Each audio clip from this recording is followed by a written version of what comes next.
دو بیٹیاں دینے کا حکم رب نے دیا۔ سوائق المحرقہ میں امام ابن حجر مکی علیہ الرحمہ نقل کرتے ہیں، خطیب نے حضرت عبداللہ بن ابن عباس رضی اللہ تعالیٰ عنہ سے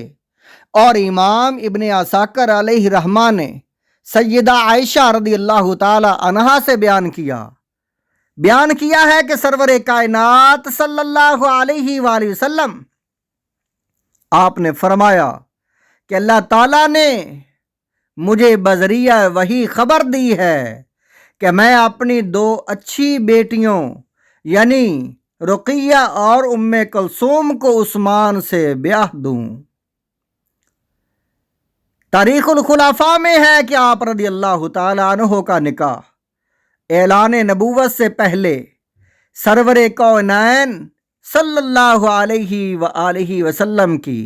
صاحبزادی حضرت رقیہ رضی اللہ تعالی عنہا سے ہوا، جن کا غزوہ بدر کے موقع پر انتقال ہو گیا تھا۔ اس کے بعد آپ کا نکاح حضرت رقیہ رضی اللہ تعالی عنہا کی بہن حضرت ام کلثوم رضی اللہ تعالی عنہا سے ہوا۔ پیکر شرم و حیا سوائق المحرقہ، اس میں امام ابن حجر مکی علیہ الرحمہ نقل کرتے ہیں کہ شیخین نے سیدہ عائشہ رضی اللہ تعالی عنہا سے بیان کیا کہ حضور صلی اللہ علیہ وآلہ وسلم آپ نے عثمان رضی اللہ تعالیٰ عنہ کے آنے پر اپنے کپڑے سمیٹ لیے اور فرمایا، کیا میں اس شخص سے حیا نہ کروں جس سے فرشتے بھی حیا کرتے ہیں؟ عثمان غنی رضی اللہ تعالیٰ عنہ کی شفاعت سے 70,000 بلا حساب جنت میں داخل۔